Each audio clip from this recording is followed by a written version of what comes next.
जय श्री राम दोस्तों, स्वागत है आपका श्री रामचरितमानस कथा में।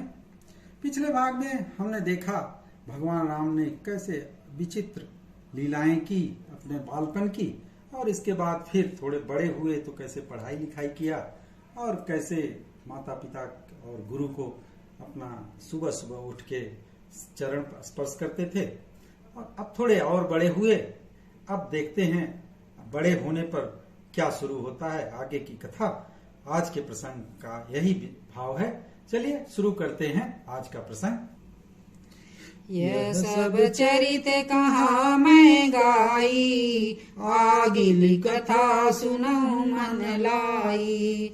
विश्वामित्र महामुनि ज्ञानी, बसई विपिन शुभ आश्रम जानी। ये गोस्वामी तुलसीदास जी कहते हैं कि भगवान के बालपन का चरित्र मैंने कह के सुनाया आपको, अब आगे की कथा मन लगा के सुनो, ऐसा शंकर भगवान पार्वती जी से कह रहे हैं। विश्वामित्र ये महामुनि और ज्ञानी थे, और जो है वो एक शुभ आश्रम पवित्र स्थान जानकर बसते थे, जहां पर कि उनका आश्रम बना हुआ था। जहाँ जप यज्ञ जोग मुनि करही, अति मारिच सुबाहुं डरही। देखत यज्ञ निशाचर धामहि, करही उपद्रव मुनि दुख पावहि।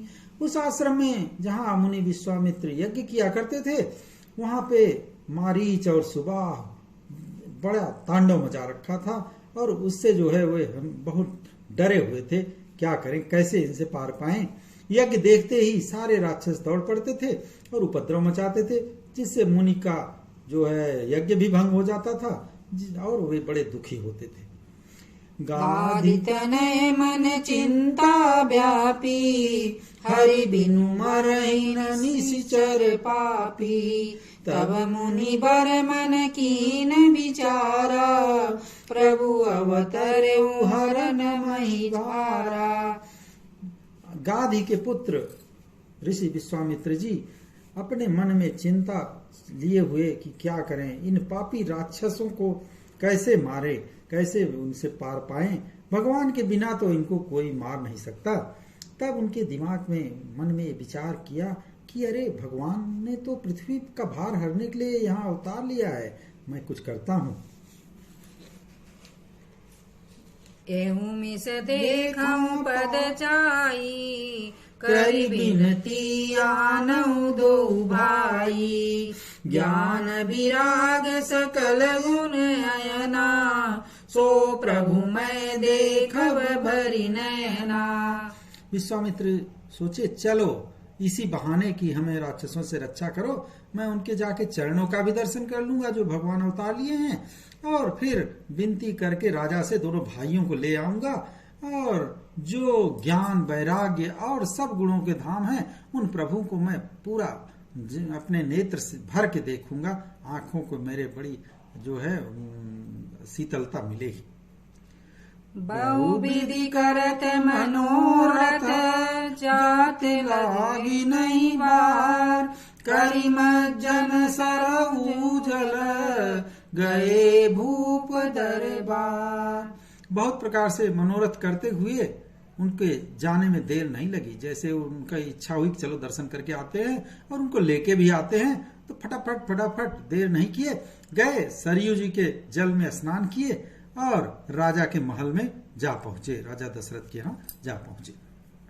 मुनि आगमन सुना जब राजा, मिलन गयउ लय विप्र समाजा। करि दंडवत मुनि सन्मानी, निज आसन बैठार नियानी। राजा ने जैसे सुना कि मुनि विश्वामित्र आए हुए हैं, महामुनि हैं, तब वे ब्राह्मणों के समाज को अपने साथ लेकर के उनकी अगवानी करने मिलने गए, और उसके बाद पूरा दंडवत प्रणाम किया उनको। उनका सम्मान करते हुए उन्हें लाके अपने आसन पे बैठाया।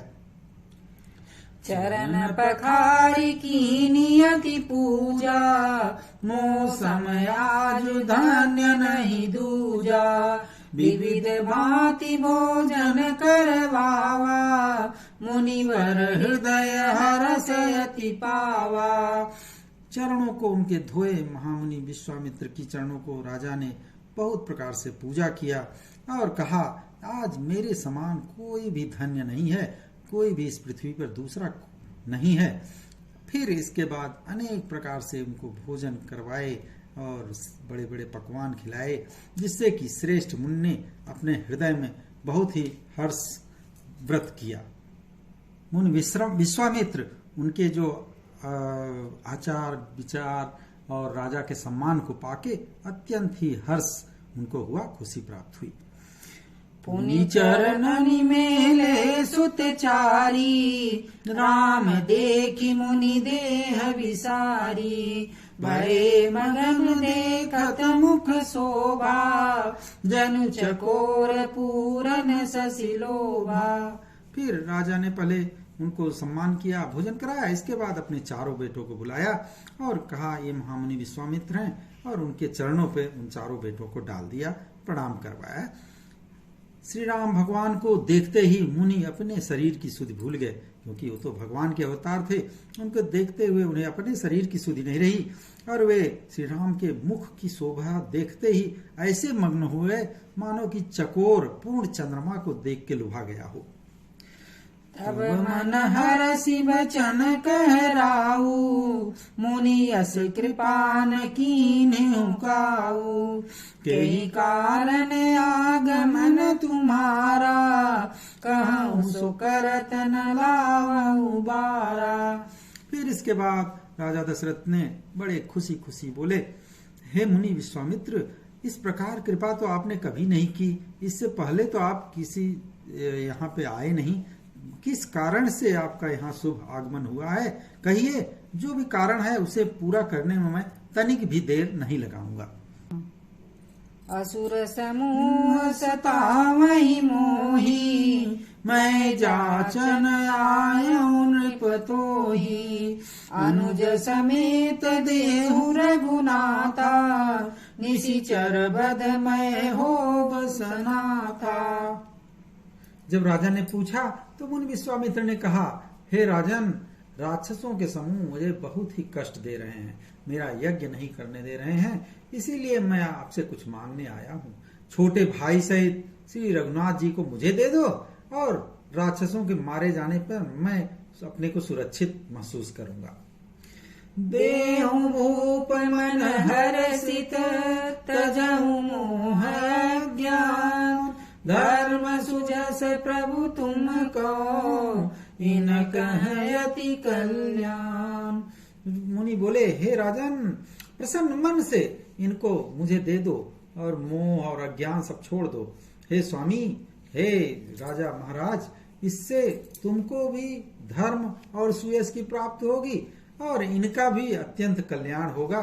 मतलब ये भी आपका भी यश होगा कि राजा दशरथ ने विश्वामित्र का यज्ञ संपन्न कराया और ये लोग भी अपने लड़ाई में और प्रवीण हो जाएंगे। सुनि राजा यति अप्रिय बानी, हृदय कंप मुख दुति कुमलानी। चौथे पन पायऊ सुत चारी, विप्र वचन नहीं कहूँ विचारी।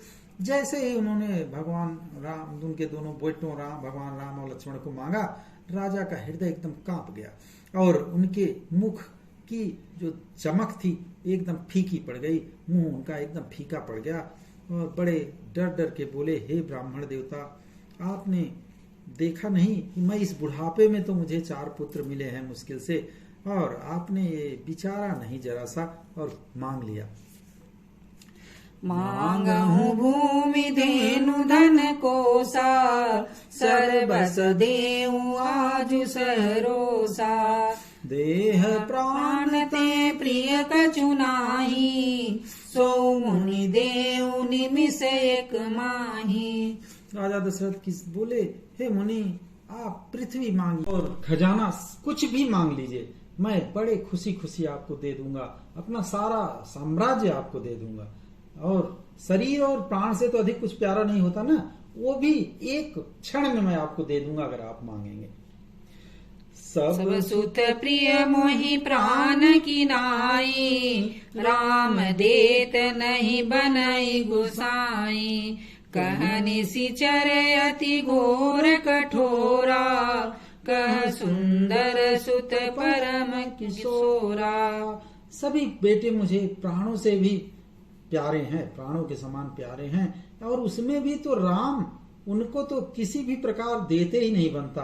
कहाँ वो राक्षस इतने अत्यंत डरावने और क्रूर, और कहाँ मेरा छोटा सा अभी किशोर अवस्था का बिल्कुल सुकुमार बेटा, कैसे लड़ाई हो सकती है।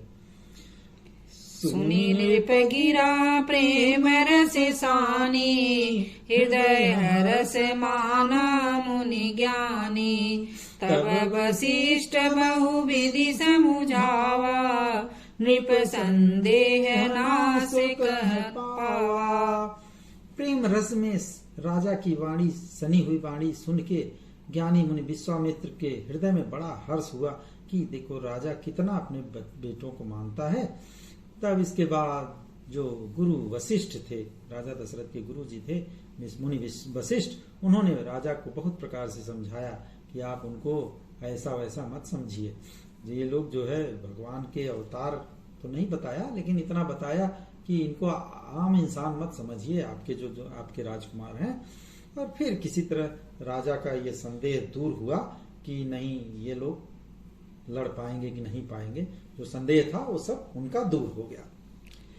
अति आदर दो तनय बुलाए, हृदय लाई बहु भांति सिखाए। मेरे प्राण नाथ सुत दो, तुम मुनि बितानी नहीं को।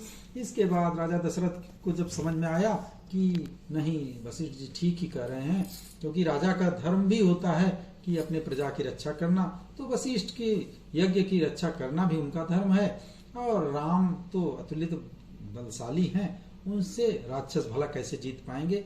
जब उनको समझ में आ गया तो फिर उन्होंने राम और लक्ष्मण दोनों बेटों को बुलाया और एकदम हृदय से लगा लिया और बहुत प्रकार से समझाया, ऐसे करना। जैसा कि अक्सर माँ बाप जब बच्चे कहीं जाने लगते हैं तो समझाते हैं, इस तरह से बहुत तरह से समझाया। और फिर मुनि विश्वामित्र से कहा, हे नाथ ये दोनों बेटे मेरे प्राण ही हैं। हे मुनि अब आप ही इनके पिता हैं, दूसरा और कोई नहीं है। सौंपे भूप ऋषि बहुविधि देई आशीष। जननी भवन गए प्रभु, चले नाई पद शीस। राजा ने ढेर सारा आशीर्वाद दे करके पुत्रों को ऋषि के हवाले कर दिया। फिर प्रभु माता के पास गए और उनके चरणों में सिर नवा करके चले। पुरुष ही दो वीर, हरसि चले मुनि भय हरन। कृपा सिंधु मति धीर, अखिल विश्व कारण करन।